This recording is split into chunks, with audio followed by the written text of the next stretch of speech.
თქონდა ჩვენი პარტიისთვის მისაღებია, მაგრამ ბატონო ზურაბ, თუ გათვალისწინებული იქნება და რეაგირება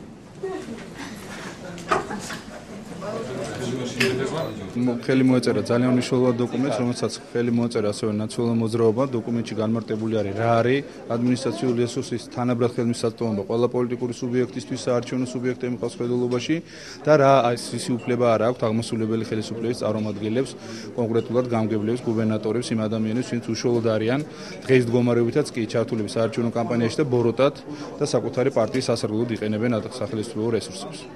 ძალიან მნიშვნელოვანია, რომ ჩამოყალიბდა ერთიანი პოზიცია CSKO-ს არასამთავრობო სექტორის და პარტიების მხრიდან. ეს პოზიცია უკავშირდება იმას, რომ თანაბარი ხელმისაწვდომობა უნდა იყოს ადმინისტრაციული რესურსზე.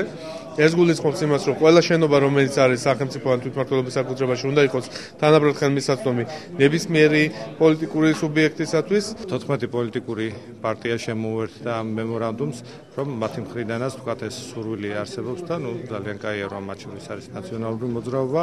მე ვფიქრობ, რომ ეს ყველაფერი ხელს შეუწყობს დობაზე დამყარებული საარჩევნო სისტემის მიმართულებით კიდევ ერთი ნაბიჯის გადადგმას.